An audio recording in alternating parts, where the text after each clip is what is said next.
Good day everyone, and welcome back to the channel. And today we are going to be talking about something that again was quite confusing in the very beginning for me, and I'd just like to run through that with you, and that is the water and plumbing.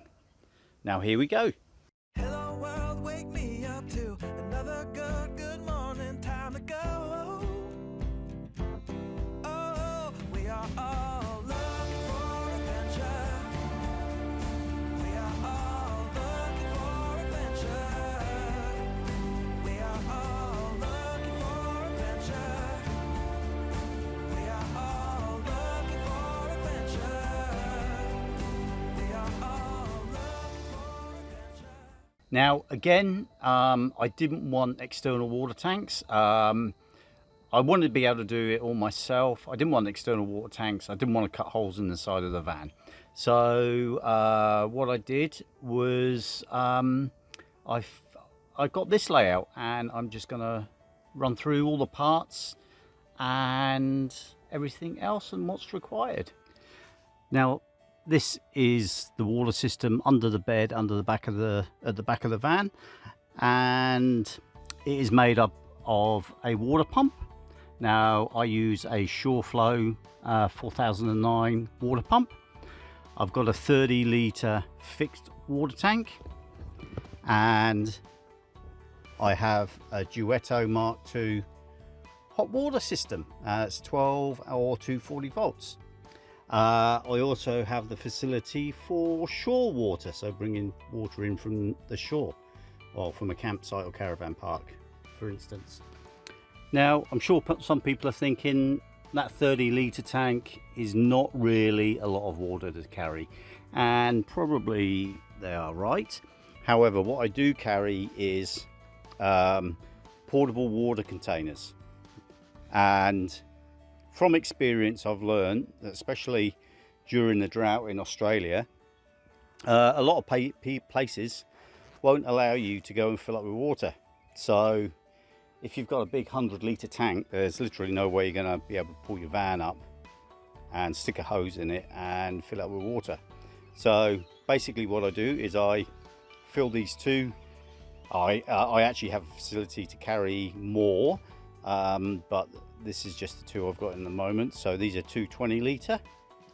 Fill them up with water, and then I pump them from those containers into a nozzle that I have just in the back of the van here, that then pumps it straight into the 30 litre container. Now the way that I fill the tank up, it works like this. So I have a bit of hose. It has a hose link adapter on it, and then just connects into the tank like so. It comes down here, and then in the middle I basically have a water pump. It's one of these drill water pumps, and then I also carry my power tool, and basically all we do is basically pump the water from the containers through the hose into the 30 litre tank, and fills it up, and we fill it up that way. Now in addition to that, I also just keep a piece of this clear plastic tube. Now it's quite thick. What I use that for is if I go somewhere where it's just got a normal tap, and it's, so say the tap is lower than the container, it just allows me to put this on the tap and then fill the container from the tap in that way. I'm just going to run through the parts and give you a diagram of how it is all plumbed together. Now, as I said previously, the system comprises of a Shoreflow water pump, a 30 litre fixed water tank,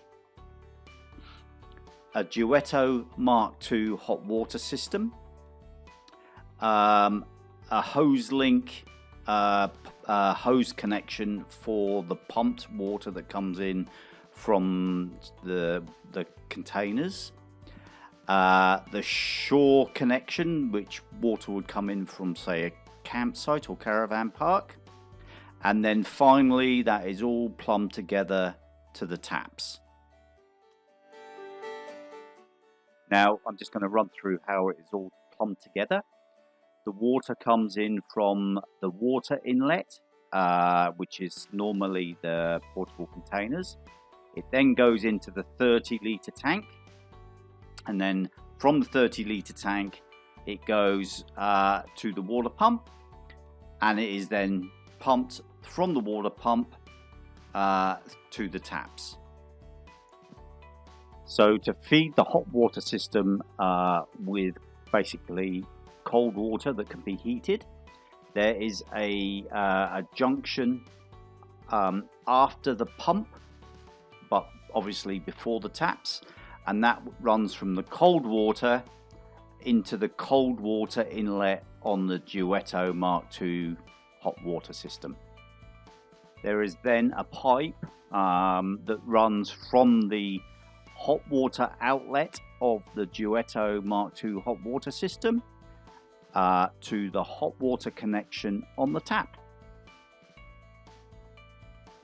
If you are on shore water, i.e. water from a caravan park or a mains water, that is just a pipe that runs straight from the mains water connection.